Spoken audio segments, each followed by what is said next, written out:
Hey there, this is part 3 of a series. If you haven't heard parts 1 and 2, I recommend you go check them out before you listen to this. Just went down. Let's go. Let's look at the numbers. Yeah, let's start with the numbers. Okay. I'm with our economist Álvaro again in the private members club, and we're playing around with a spreadsheet. Wait. Álvaro is showing what happened to El Salvador's coffee sector after the Civil War ended in 1992. The magic formula. No, we're going to data. I wanted this episode to be a story about how the peasants of El Salvador moved into the middle class now that they finally owned some of the coffee lands. But Álvaro's numbers tell a different story. Insert line graph. Let's do it. 2D line graph. Ooh. Oh my goodness. Oh my goodness. That is not a pretty graph. No. It's horrible. Oh, so wow. So what are we looking at? Okay, so that blue line that you see, it's total. Álvaro's graph shows the Salvadoran coffee sector getting smaller and smaller all the way to last year. When the economic model did not. Which is why this episode is going to be about what it takes to almost kill coffee completely.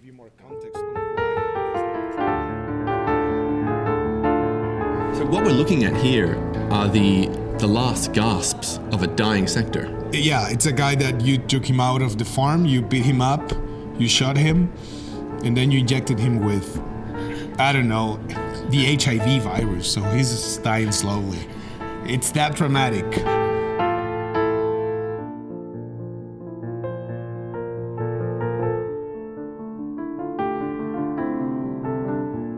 I'm James Harper, and this is Filter Stories, the untold stories hidden in your cup of coffee.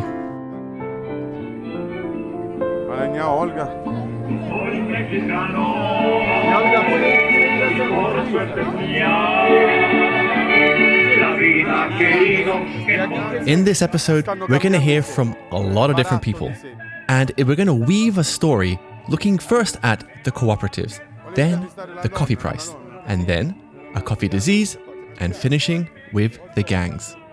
It's important for us to know that these are the conditions in which our coffees are grown.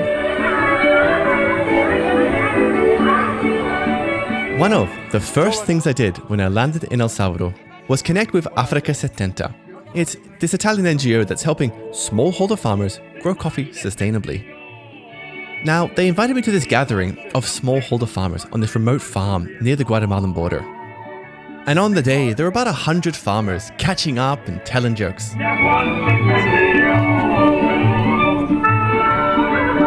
I spoke to a lot of people that day. Older men. Me llamo Sixto Ramos. Mi nombre es Policarpio Segura Siciliano. Women in their 20s and 30s. Mi nombre es Elena Maribel Diaz de Jiménez. Elizabeth. They all owned small pieces of land, an acre or two. Muy bonito. Muy bonito. The most insightful conversation I had, though, was with Olga. Olga del Carmen Ramírez, viuda de Cesar, y soy del Cantón La Concepción de San Pedro Puxpi. Olga's 60, and her black hair caught my attention. It was tightly wrapped together in this meter-long ponytail that fell all the way to her waist. She and I walked slowly to a quiet place to have a conversation. Her limp wouldn't let her walk any faster. El cooperativismo inició en 1984. So, in 1984, Olga and her husband joined this newly formed cooperative. Esa fue una cooperativa de café. But problems start to brew. Here's Álvaro again, our economist. Can you imagine not being able to read, to write? You barely speak Spanish. You speak like a dialect. And they tell you, this is yours. As in, the government tells the peasants, this land we've just taken from the wealthy families, it's now yours to run as a cooperative. How do you process that? There's this documentary, and one of the strongest scenes that I saw is that the guy says, I didn't know what a cooperative was. It's like, I didn't understand anything. The new owners of these lands, the peasants, didn't have the business skills to manage these agricultural enterprises. And the cooperatives start drowning in debt. Because although the land was transferred from the wealthy families to the peasants, they weren't getting it for free. They had to pay for it. And they could only do that by taking on debt. But because they were paying that debt, plus more debt to cover the cost of the operations, and the fact that they're stuck in the middle of a civil war, each year their harvest got smaller and smaller until Most of the properties went bankrupt. I'm sure you have seen it. So all these cooperatives that used to produce coffee and the bigger ones that had coffee and bananas and sugar and whatever, nothing. Entonces la cooperativa se deshizo, se desintegró y se parceló. Olga's cooperative went bankrupt too.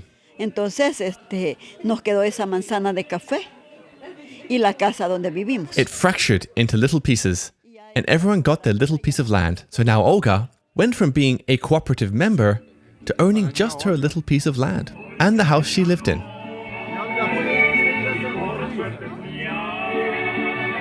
By the early 90s, El Salvador is awash with little smallholder coffee farmers like Olga. And they all had like these little geese that lay golden eggs, and everyone's hoping that coffee will give them, some decent income finally.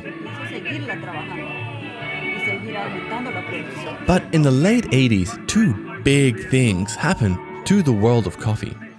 For one, the international coffee cartel collapses. For decades, this cartel had helped keep prices high.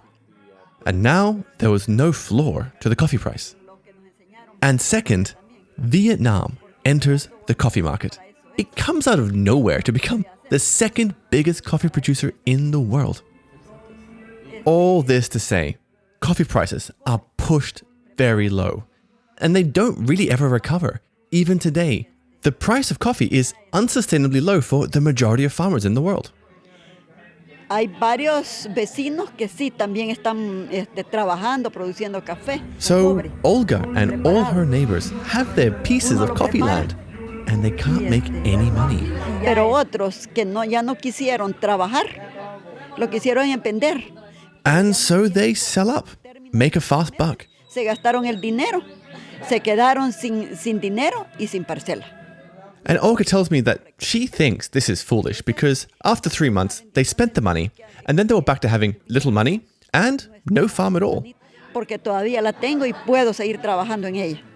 But a part of me feels like maybe she got it wrong. She should have got out of agriculture. ¿Es difícil sobrevivir? Sí, es difícil. Solo por café no se sobrevive. Because she then tells me she can't make a living through coffee. Ahí veo que hago de ventas. And then for the next couple of minutes, she tells me what she does make money from. Buckle up. It's quite the list. Por ejemplo, anoche estuve haciendo chicharro y el nieto me vendió unas 4 bolsitas. So she tells me that the night before, she made pork rind and her grandson managed to sell 4 little bags of it. Empaco canela también. Then she packaged pepper, cabbage, cinnamon, spices. Mostaza, salsa, achote, harina pan. And then at home, she has this small store where she sells eggs, cream, soda. Vendo que sea huevitos, crema, gaseosa. And then I asked Olga, how much money do you make per day? Más o menos un promedio de mi ganancia de $5 diarios. $5 a day. Este es el promedio.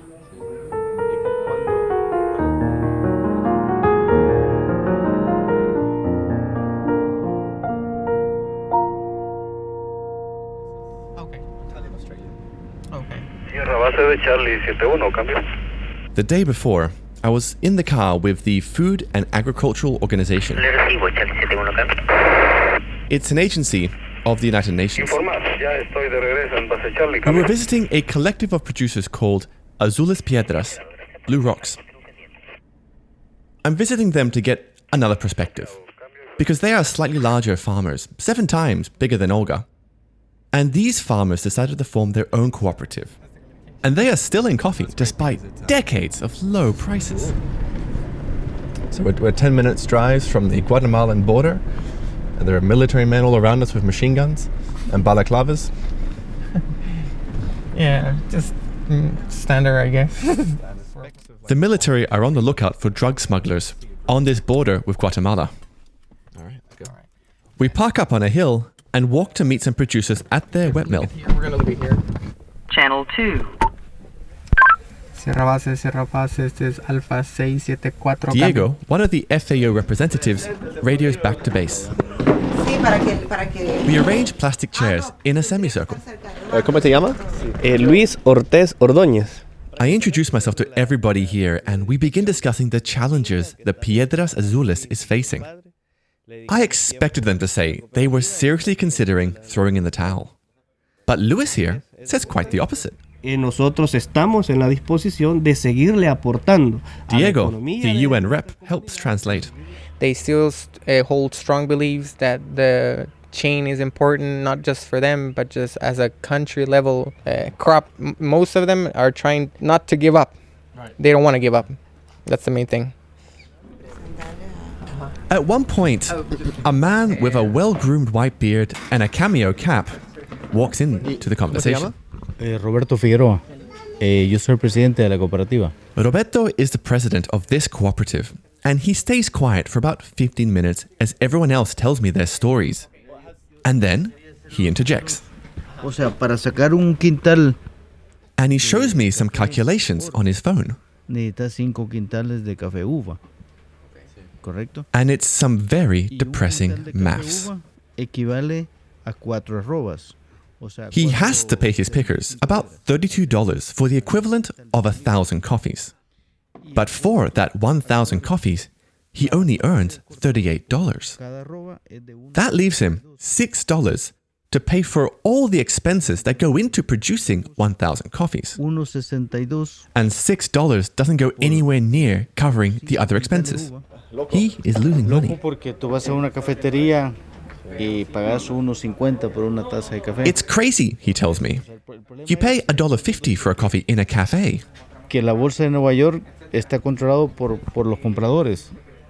Because the price of coffee is controlled by buyers, he says, this $1,500 that we coffee drinkers pay to have 1,000 coffees, he only earned $38, 32 of which will go to his pickers. I just can't figure out how they're surviving. But like, how do you feed yourself when you can't even cover the cost of your production right now? Jesús Salvador Cortez. Soy el presidente de la vigilancia de la cooperativa. To survive, to ensure that they at least have a meal a day, is that they depend on beans and corn for like basic surviving. It's looking grim, exactly. It's subsistence agriculture. Yes. Yeah. Done. Great.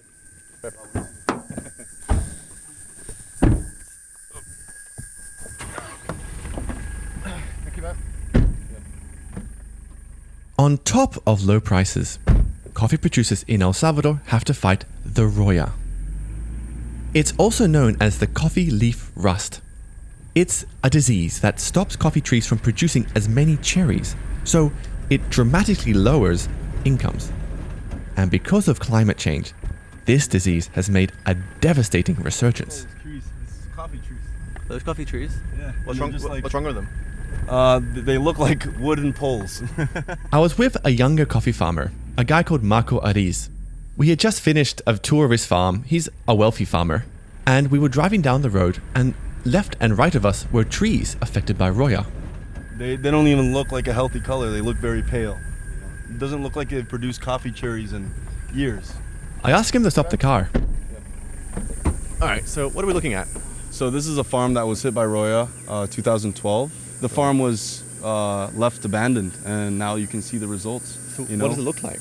There's a lot of trees that aren't even coffee trees. The coffee trees are very tall, 3 to 5 meters, and very little foliage, so they have no way to really grab energy, based on photosynthesis to produce any cherries or. Oh, because they're really tall trees, but they have very few leaves. Yeah, very few leaves, and in fact you can tell they're overridden with all kinds of things that aren't. All kinds of different vines and things. It just looks like a forest to me, like a bush. Absolutely, absolutely, very foresty, and you can tell that coffee isn't even the main plant you see here now, and this all used to be coffee. It's just one of the many. I mean, how many farms have ended up like this? Maybe at least 80% of all farms in El The roya was that bad? Oh, it devastated the country. We're not even we're not even a tenth of what we used to be in strength. To give an idea of how big an issue Roya is, it's already affected people we've heard from in this story. Ya con la Roya me llegó a dar 1.5 oro, un quintal y medio oro. Remember Olga? Her production dropped to a tenth. Just 150 pounds of coffee. Pegó un bajón terrible. An entire year's harvest, giving her revenue of less than $100. San Carlos II, the cooperative that got caught in the Civil War in Part 2, 16 mil quintales, solo sacamos 1020. they were hit just as hard as Olga.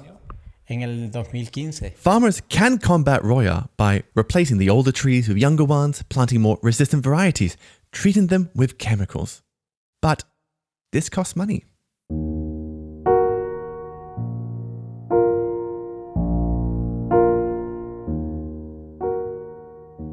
Now, as if low prices and the Roya aren't enough, coffee farmers in El Salvador have to contend with the gangs. Now, let me connect the dots between that huge wave of migration in the 1980s from people fleeing the Civil War to today's gang problems in El Salvador. And a lot of it can be revealed in the story of just one gang, MS-13. So this is the story as presented in a 2018 study on MS-13 by American University and Insight Crime. The report details how, in the late 70s and 80s, many Salvadorans fled the Civil War and came to Los Angeles, looking for more economic opportunities. Young adults and teenagers joined MS-13, seeking protection from other Latino gangs and to connect with fellow Salvadorans. But soon, rivalries between these gangs emerged. Los Angeles police imprisoned many gang members. And it's in jail that these gang members learn how to turn their gang into a business. Extortion, drug smuggling, the usual. But then, the US starts deporting these business-savvy gang members back to El Salvador. And their business activities eventually find their way into the coffee fields.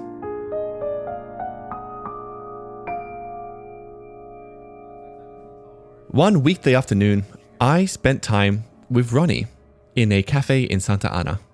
Yo me llamo Rony Cordero. Trabajo en construcción.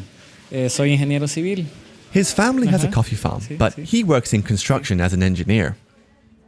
Rony is one of the many people in El Salvador who have dealt with the gangs firsthand on their coffee farms. And to give an idea of the scope of the problem, in 2014, the Central Bank of El Salvador reported that gangs cost the economy over $750 million. That's about 3% of GDP. A la gran mayoría de pequeños productores nos ha pasado eso de que nos roban el café. Rony recounts the story of a time he and his father left the farm to find coffee pickers.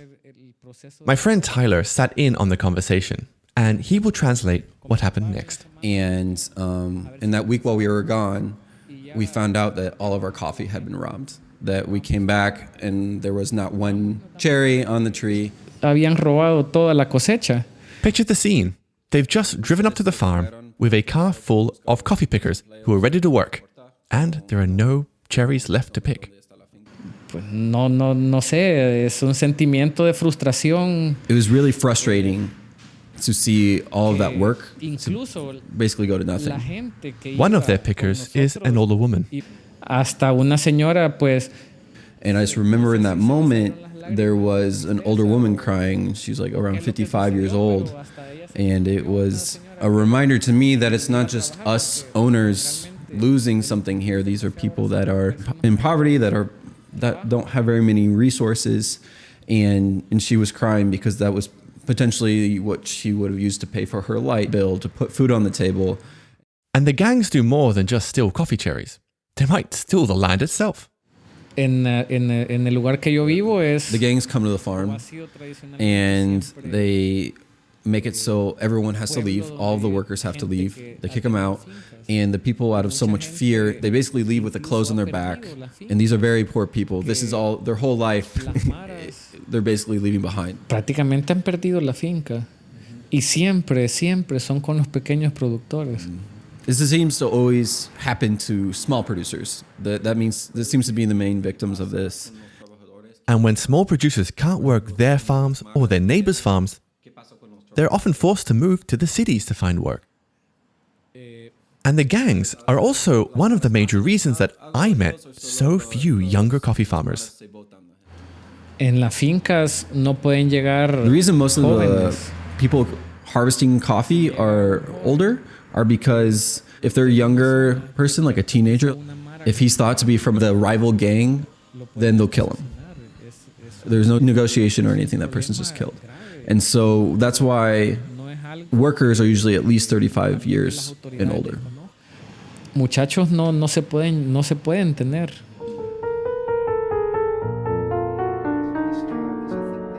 And the murders of young people even happen on the big farms. Have you ever had somebody hurt on your farm by the gangs? Yes, we had 3 guys killed this past year in La Esperanza. This is Mauricio Escalón. We heard him in episode 1 and 2. He's the man with the great-great-great-great-grandfather, Pedro Jose. I was going on Friday, and on Friday morning, they called me, look, don't even try to come because there are 3 dead people inside of the farm. And that was a gang problem because of the area of the farm. We have one gang here and one gang here, and we are in the upper part.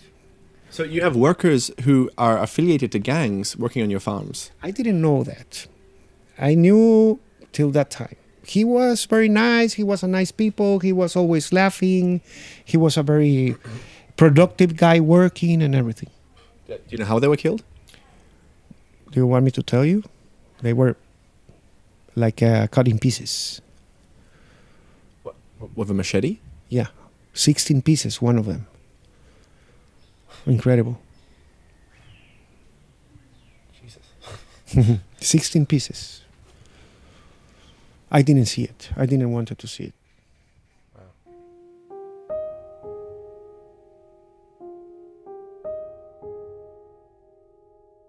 After all these waves of problems, the number of coffee producers in El Salvador has been falling. In 1992, the year the Civil War officially ended, the government estimated there were 215,000 people working in coffee. And in 2018, those 215,000 fell to 45,000. But there are some people, like Mauricio Escalón, the man we just heard from with the 3 murders on his farm. They are thriving today. Over the last 20 years, the campesino, the small-scale farmer, has had to combat so many issues. Like, for example, there was the Marolla, then there's the price collapse. And then it just goes on and on and on.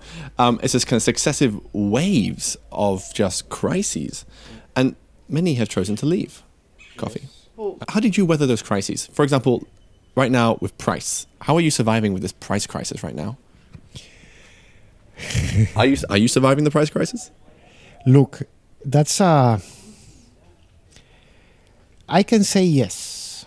I will say that's the work for 10 years. Yeah, because when we decided to do this, one of the things that we put into the table was that we won't see the New York spot again.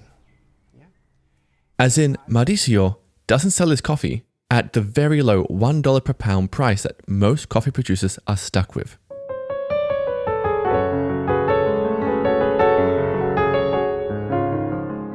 In the next episode, we explore what he and other coffee farmers are doing differently and what this means for El Salvador's troubled relationship with inequality and coffee.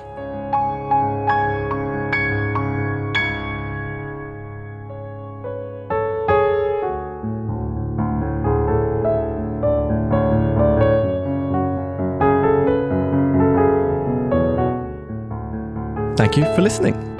I'd like to recommend a podcast that has been very helpful to me in creating this series. So, the Coffee Podcast, which is hosted by Jesse Hartman, he's just done a series on the coffee price crisis. And he has an interview with the coffee historian Jonathan Morris. We talk about this coffee price crisis, being a recent phenomenon. It actually began even before our grandparents were born. Jonathan talks about all of this and more. And the Specialty Coffee Association also has a podcast. And there was a talk by political economist Janina Grabs. You've heard her voice before because she featured in the Filter Stories Sofia episode. In the Specialty Coffee Association podcast, Janina takes a cold, hard look into the future of coffee prices and specialty coffee on a global scale. Both of these put everything we've been talking about and more in perspective. And there are links to both of them in the episode description. This episode was sound mixed by Dom Edgley. You can find more of his work at domedgleysound.com. And the Filter Stories logo was created by Headquarters, a branding and packaging design team. You can find more of their work at headquarters.studio. Thank you so much. Until next time.